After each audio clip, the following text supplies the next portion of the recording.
El 1 de abril de 1939 termina la guerra civil, en la que han muerto alrededor de 300.000 españoles. Para los 25 millones que han sobrevivido a la contienda, comienza ese día un largo y difícil periodo de posguerra.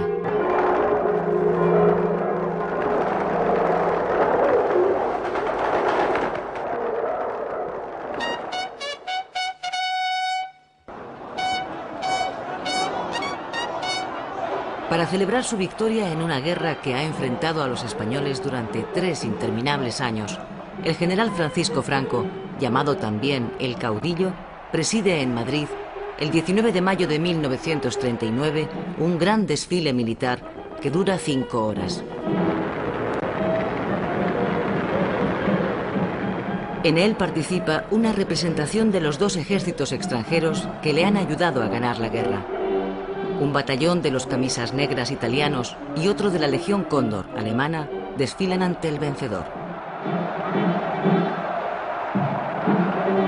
En ese momento, Franco es el gobernante que concentra el mayor grado de poder de toda nuestra historia. En sus manos está la jefatura del Estado, la presidencia del gobierno, el mando de las Fuerzas Armadas y la jefatura nacional del único partido permitido, la Falange Española tradicionalista. Su poder omnímodo queda bien expresado en una consigna de la época: Franco manda, España obedece.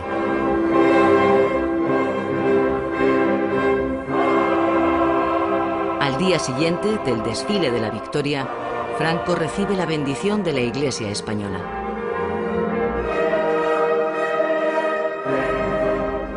Madrid, en la iglesia de Santa Bárbara, tiene lugar un acto religioso hondamente emotivo en que el caudillo hace ofrenda a Dios de su espada victoriosa ante el cardenal primado.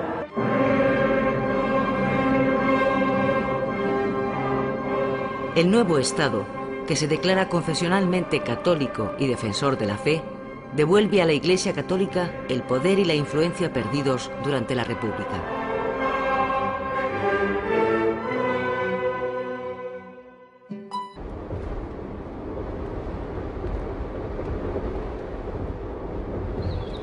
Franco implanta en España un Estado de tipo totalitario.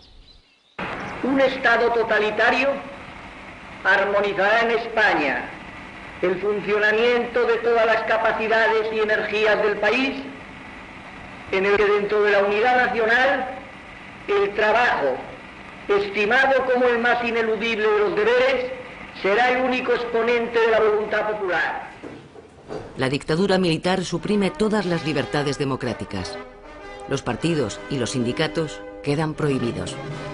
Los estatutos de autonomía del País Vasco y de Cataluña son derogados y sus lenguas perseguidas. Los medios de comunicación son sometidos a la férrea censura del Estado. Los funcionarios públicos son depurados. El saludo fascista con el brazo en alto es declarado saludo nacional. Los españoles se convierten en súbditos. La dictadura de Franco se va a apoyar en 3 pilares esenciales: el ejército, el partido único, dominado por los falangistas, y la Iglesia.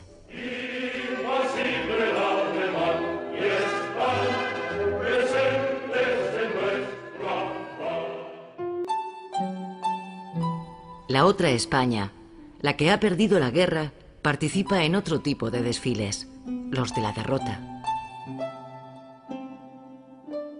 Cerca de 500.000 de españoles huye del país en dirección a Francia. En la misma frontera, las mujeres y los niños son separados para ser enviados a refugios del interior. La mayoría de los hombres son recluidos en campos de refugiados, casi campos de concentración, en playas francesas del Mediterráneo. Los más afortunados marcharán a América.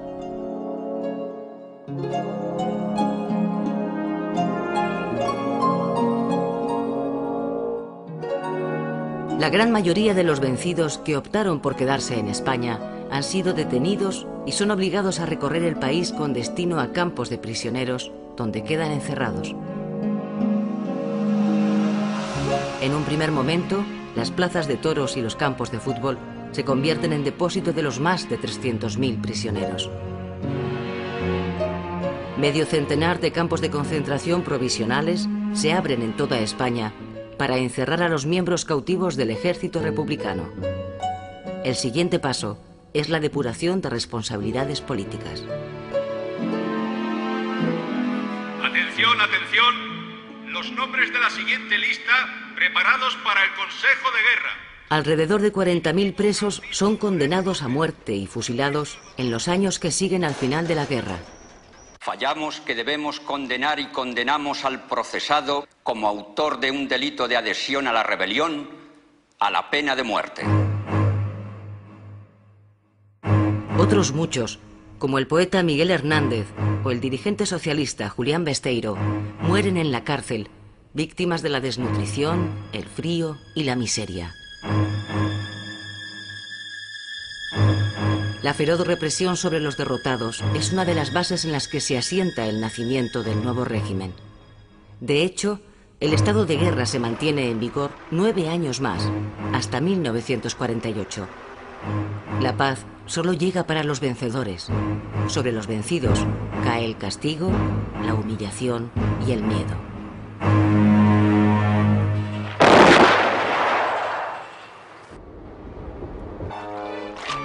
Sin embargo, en el interior de España se mantiene viva otra clase de resistencia, la de los maquis.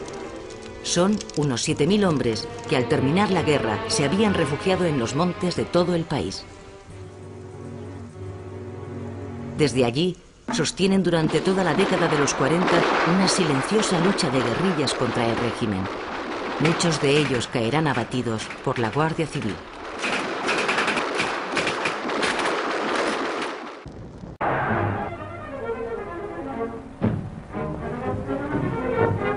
En la prisión de Porlier y durante la Navidad se celebra una misa que oyen todos los reclusos y a la que asiste el ministro de Justicia, don Eduardo Aunoz. La mala situación internacional del régimen tiene consecuencias internas. La feroz represión de los primeros años de posguerra se suaviza y el número de presos desciende.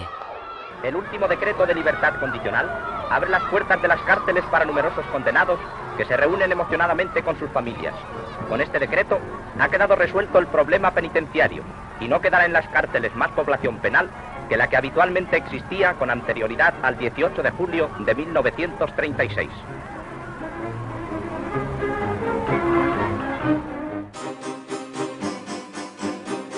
Muchos de los presos que ahora salen en libertad han pasado por campos de trabajo para reducir sus penas.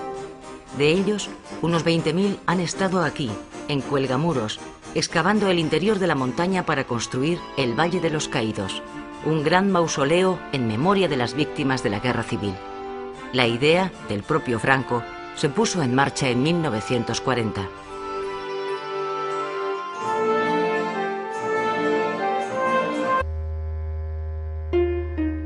Las penurias y la mala situación de los trabajadores son aprovechadas por el gobierno vasco en el exilio para convocar una huelga en la industria vizcaína el 1 de mayo de 1947.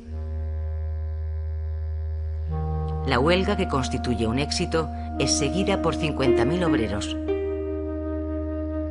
El gobierno envía al ejército para reprimir a los huelguistas. 4.000 obreros son detenidos. Este es el punto de partida del movimiento obrero de oposición a Franco. Este mismo año, el aparato de propaganda del régimen recurre al Nodo para mostrar a los españoles la visión que del mundo obrero tiene su sindicato único, la Central Nacional Sindicalista, en la que están encuadrados obligatoriamente todos los trabajadores. Los productores que integran la orquesta a 260 metros de profundidad dan una audición de música española ante más de 700 mineros, para deleitarse con este regalo de arte que les hace con feliz iniciativa cultural la Central Nacional Sindicalista.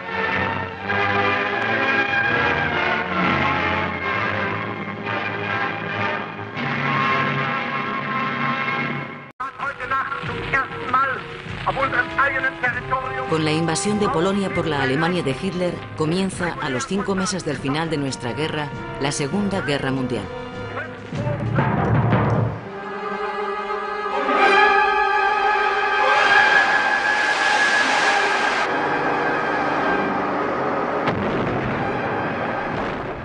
los campos de batalla del mundo se dirime una lucha a muerte entre tres concepciones del orden político: el fascismo, el comunismo y la democracia.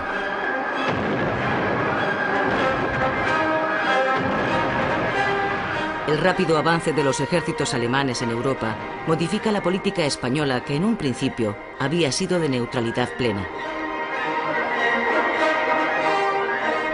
Pero el convencimiento de Franco de que la Alemania nazi ganaría la guerra y su interés en establecer un nuevo imperio español en el norte de África le hacen variar su política exterior para alinearse con Alemania. Octubre de 1940. Hitler y Franco se citan en Hendaya para celebrar una decisiva entrevista. Se va a abordar la entrada de España en la guerra.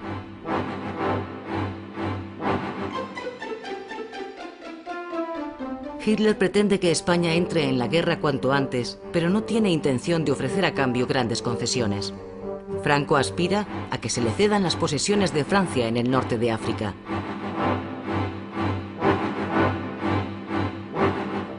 Pero no habrá acuerdo. La entrevista, que durará 7 horas, se saldará con un fracaso.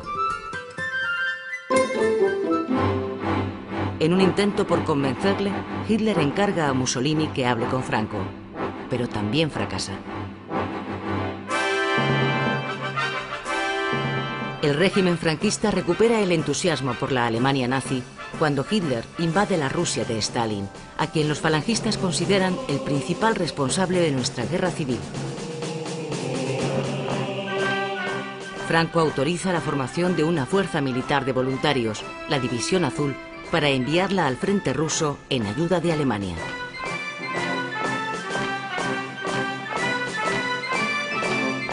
España entra de esta forma en la contienda europea sin haber declarado la guerra. Durante 2 años, 47.000 españoles lucharán en el frente ruso, encuadrados en la División Azul.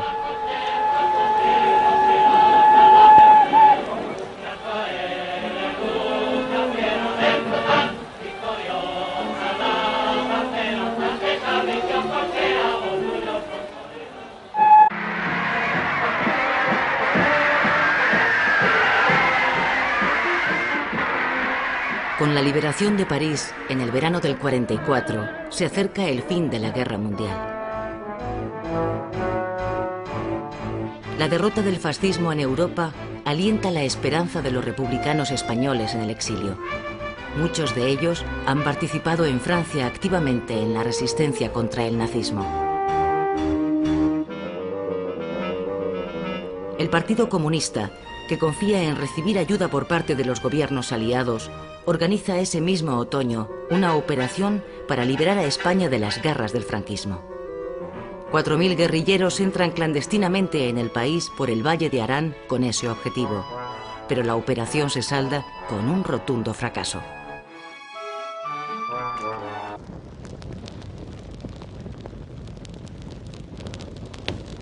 Tras la victoria de los aliados, el régimen de Franco pasa a ser el único fascismo que, habiendo apoyado a Hitler, sobrevive en Europa. La soledad internacional del franquismo se hace patente en 1946. Ese año, las Naciones Unidas niegan a España la entrada en su organización y recomiendan, además, a los países miembros que rompan relaciones con el régimen franquista.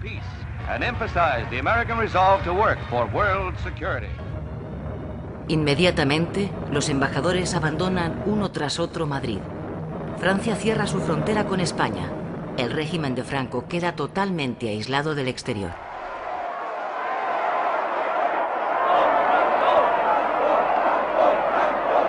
El gobierno español reacciona organizando una manifestación patriótica ante el Palacio Real para demostrar ante el mundo el respaldo popular al régimen.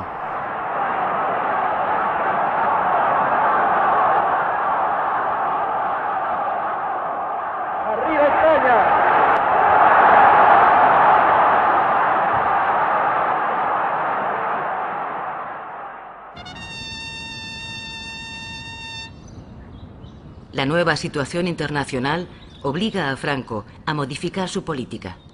Los falangistas pierden protagonismo en el gobierno y los católicos lo ganan.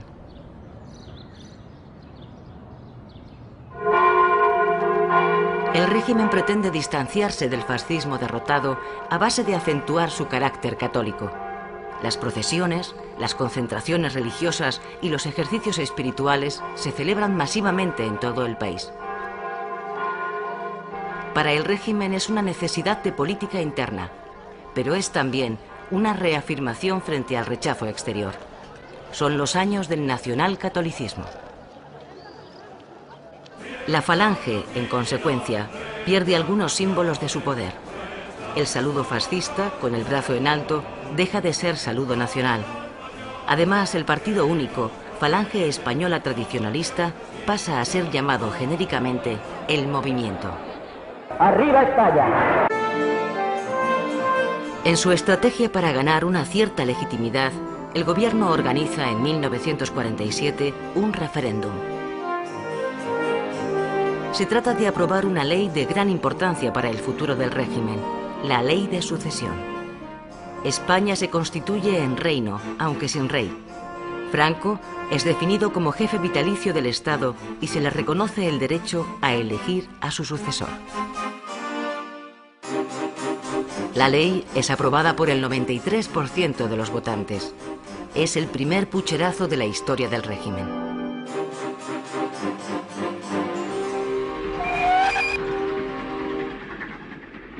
Un año después de aprobada la ley de sucesión, el príncipe don Juan Carlos, hijo primogénito de don Juan de Borbón, titular de los derechos dinásticos de la Casa Real, viaja de Estoril a Madrid. El príncipe tiene 10 años. A pesar de las malas relaciones entre Franco y don Juan, ambos han acordado que Juan Carlos venga a estudiar a España.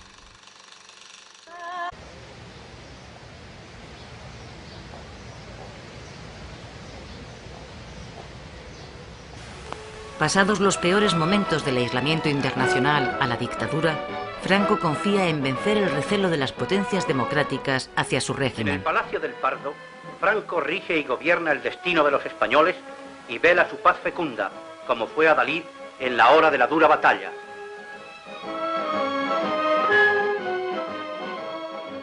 Las buenas noticias para él comienzan a llegar en 1950. Los embajadores que en 1946 habían abandonado el país regresan después de que la ONU suspenda las sanciones contra España.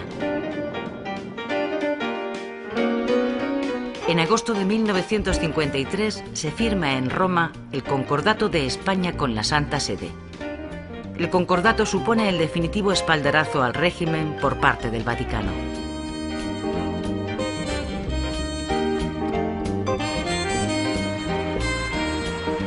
Tan solo un mes después, España firma con los Estados Unidos un tratado de amistad y cooperación.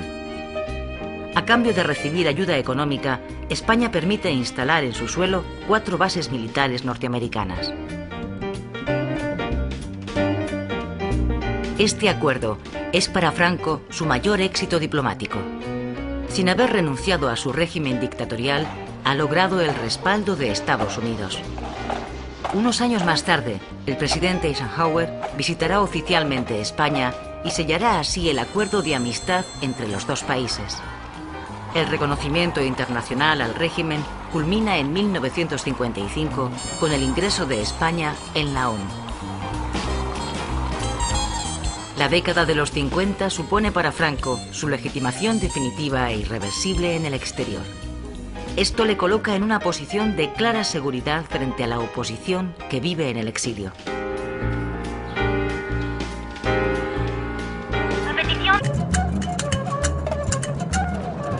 En abril de 1956 llega a Madrid Mohamed V, el sultán de Marruecos. Viene a firmar el protocolo de la independencia de su país. Un mes antes, Francia había otorgado la independencia a su protectorado en Marruecos, y ante las constantes revueltas en el protectorado español, a Franco no le queda otra salida que hacer lo mismo.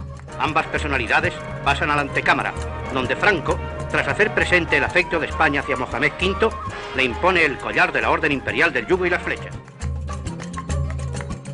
La pérdida del protectorado de Marruecos supone para el régimen del 18 de julio el fin definitivo de su sueño imperial.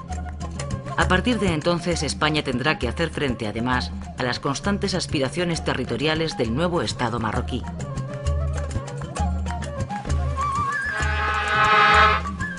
Como consecuencia de la independencia, Franco renuncia a su Guardia Mora, un residuo de las tropas mercenarias marroquíes que lucharon junto a él en la Guerra Civil.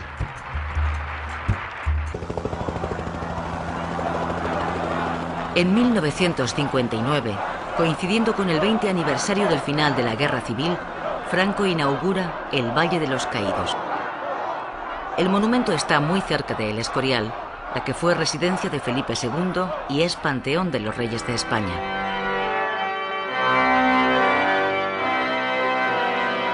Franco ha querido imitar al rey Felipe, construyendo él también un monumento que perpetúe el recuerdo de su victoria militar sobre la mitad de los españoles. Pocos días antes de la inauguración han sido trasladados hasta aquí y enterrados los restos de José Antonio Primo de Rivera, fundador de la Falange. También Franco tiene previsto ser enterrado en el Valle de los Caídos, junto al altar mayor.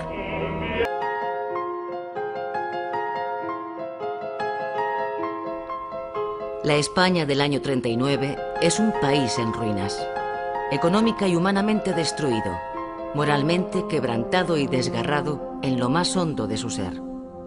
La pobreza, el hambre, las enfermedades y el miedo son la trágica compañía diaria de unos supervivientes que no tienen tiempo ni de llorar a sus muertos. Continuar viviendo, dolorosamente, es la larga y difícil tarea que tienen por delante. Todos están muertos. Muertos los que han muerto. Y muertos los que han quedado vivos, que viven como si los hubiesen matado.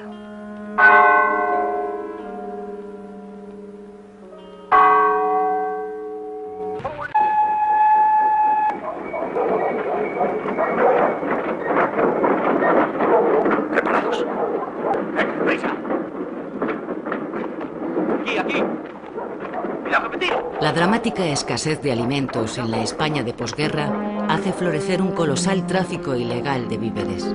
Es el llamado extraperlo que abastece el mercado negro. Nada más acabar la guerra, el Estado ha implantado el racionamiento para tratar de garantizar la pura supervivencia de la población. Pero los más pudientes acuden al mercado negro para completar esas cantidades mínimas de alimentos que se pueden obtener con la cartilla de racionamiento. La lucha contra el hambre y la miseria es el afán primordial de los españoles de los años 40. La pésima alimentación y las ínfimas condiciones de vida provocarán durante toda la década una gran mortandad a causa del tifus y la tuberculosis.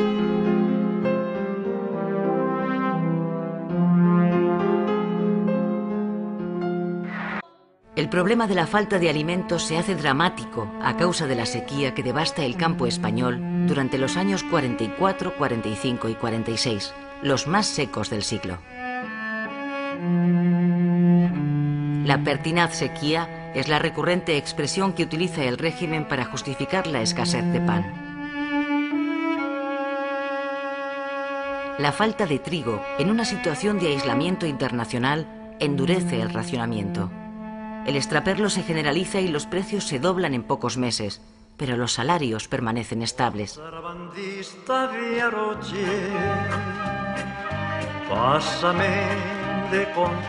Es tanto el descontento social que el propio régimen organiza en 1948 una manifestación contra el extraperlo al que culpa de la escasez.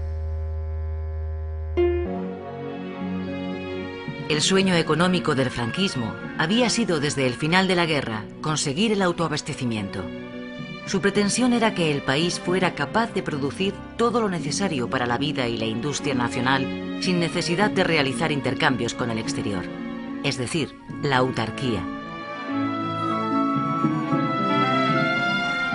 A comienzos de los años 40 el gobierno pone en marcha el Instituto Nacional de Industria, el INI, con el fin de impulsar desde el propio Estado la industrialización de España. La producción de carbón, acero y la energía hidroeléctrica son las consideradas prioritarias para reconstruir el país. Pero el cierre de los mercados internacionales a causa del bloqueo produce la paralización de muchos proyectos industriales, puesto que no es posible importar la maquinaria pesada necesaria ni tampoco las materias primas de las que el país carece, como el petróleo. La escasez de gasolina obliga a los españoles a recurrir al ingenio. Este coche a pedales, llamado el autopedal, no necesita gasolina. Tampoco estos taxis, que funcionan con baterías recargables.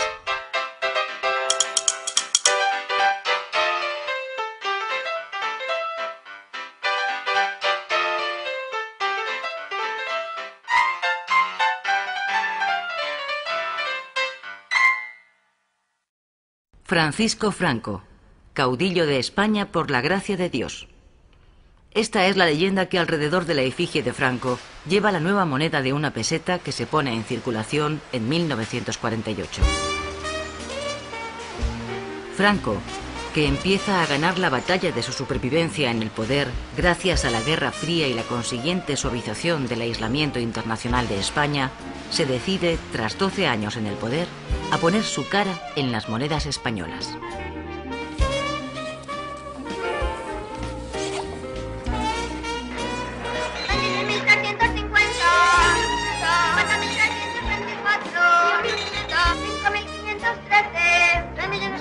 Pesetas. 3.500.000 pesetas acaban de La lotería de Navidad es la única vía que tienen los españoles para acceder al mundo de los sueños. Para casi todos, el sueño es el mismo, que les toque el gordo, para salir de pobres.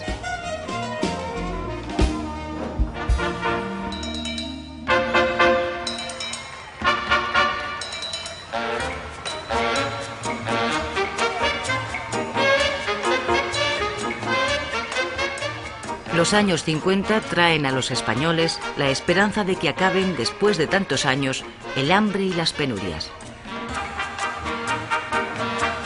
Esa esperanza se cumplirá a mitad de la década, cuando España recupere por fin el mismo nivel de vida que disfrutaba antes de la guerra. En 1952 desaparecen las cartillas de racionamiento y el racionamiento de los alimentos de primera necesidad. Ya se puede comprar libremente pan.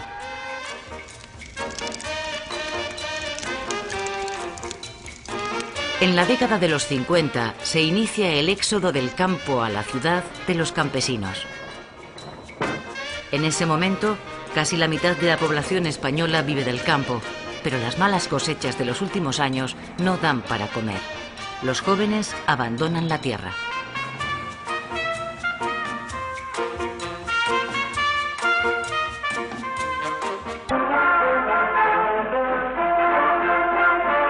España ya tiene un rascacielos. Se trata del edificio España.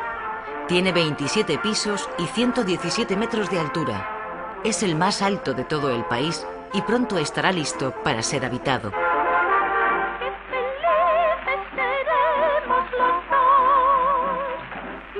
Pero la realidad del país en este aspecto es exactamente la contraria.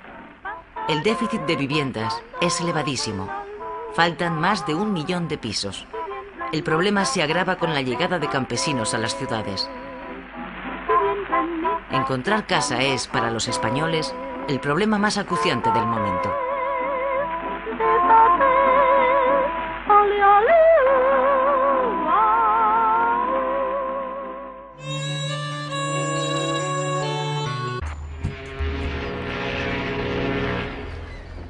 En 1957, España está al borde de la bancarrota.